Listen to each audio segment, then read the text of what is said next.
ফ্রাইটা হবে না, এটা হচ্ছে কলাপাতা দিয়ে পোড়ানো হবে আর একটা ব্যাম্বুর মধ্যে ঢোকানো হবে।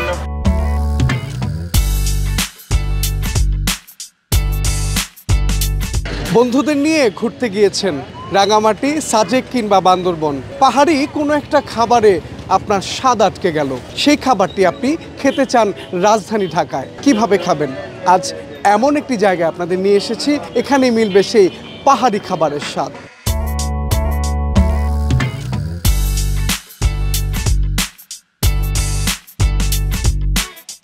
ঢাকার ব্যস্ত রাস্তাগুলো হাজার গল্পের সাক্ষী, তেমনি আগারগাঁওয়ে এই চেনা পথের বাঁকে লুকিয়ে আছে এক অচেনা স্বাদ। মাটির গন্ধ আর পাহাড়ের নিবিড় স্পর্শে ভরপুর আদিবাসী সংস্কৃতি, যা ঐতিহ্য আর স্বাদে অমলিন। এ যেন শহরের মাঝে এক টুকরো সবুজ পাহাড়, বিন্নি চালের পায়েস, কলা পাতায় মোড়ানো পিঠার মিষ্টি সুবাস সবই টানে সমতলের মানুষকে। তবে সবচেয়ে কৌতূহল জায়গায় বাঁশের কোটরে ধোয়া ওঠা সেই বিখ্যাত বাম্বু চিকেন। পাহাড়ি জীবনের সরলতা আর স্বাদের অনন্য মেলবন্ধন যেন এখন এই ইট পাথরের শহরে প্রাণের ছোঁয়া দিচ্ছে।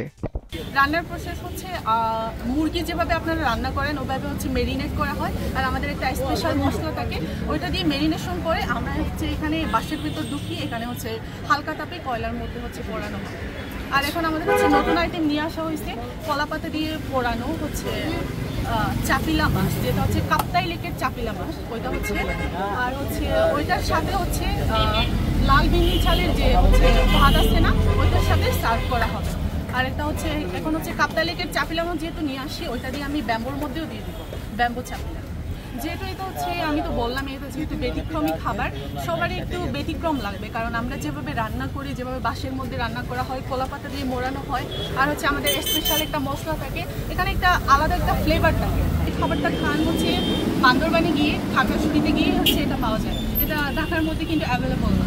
তো আমি চাচ্ছিলাম যে আপনারা এখানে বসে যদি আপনারা পাহাড়ের যে স্বাদটা যদি অনুভব করতে পারেন, তাহলে আপনাদের জন্য আরো বেশি ভালো। এই উদ্যোগ শুধু ব্যবসা নয়, এ এক নীরব সংগ্রাম। একদিকে পড়াশোনার চাপ, অন্যদিকে শিকড়ের প্রতি গভীর টান। তরুণ শিক্ষার্থীদের এই প্রচেষ্টায় ফুটে উঠেছে পরিশ্রম, সৃজনশীলতা আর সংস্কৃতির প্রতি ভালোবাসা। পরিকল্পনা বলতে আমাদের অনেক দিন ধরে এটা করা ছিল। আমরা যেহেতু আগেও রেস্টুরেন্টে জব করেছি, তো আমাদের এরকম একটা ফুডকার্ট বা এরকম এই টাইপের একটা কোনো কিছু করার ইচ্ছা ছিল, সেজন্য আমরা বন্ধুরা মিলে দেন এটা করেছি আর কি। কী ধরনের বলতে আমাদের ট্রেডিশনাল যে ফুডগুলা ওগুলো পাওয়া যাবে। আপনার ব্যাম্বো চিকেন আছে, সাথে হচ্ছে আপনার বিনি চালের পায়েস পাবেন আপনারা। আর আমাদের নতুন যে মেনুটা অ্যাড করেছিলাম আমরা, কাপ্তাই লেকের যে মাছ, ওই কাপ্তাই লেকের মাছের পাবেন আপনারা। এখন যাত্রাটা বেসিক্যালি একটু খুবই কষ্টের ছিল, হুট করে এই কাজগুলো করা হয়, তো বেসিক্যালি এই কাজগুলো খুবই কম করা হয়েছে। তো আমরা তাও একটু খুবই কষ্ট হয়েছে, ওইটাও না, কারণ আমরা আগে অন্য জায়গায়ও জব করে আসছি, তো ওই এক্সপিরিয়েন্সটা নিয়ে একটু শুরু করছিলাম আর কি, তো ওইভাবে এত কষ্ট হয়নি।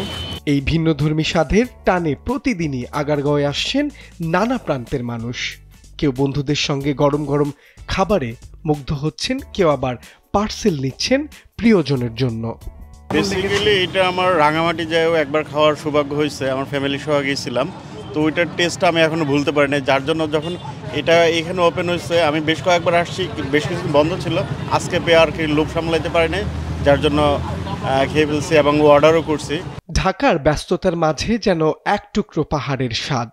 এই উদ্যোগ শুধু ভোজন রসিকদের তৃপ্তি দিচ্ছে না, বরং ছড়িয়ে দিচ্ছে আদিবাসী সংস্কৃতির সুবাস। সমতল থেকে পাহাড় পর্যন্ত এক সেতু বন্ধন রচনা করেছে।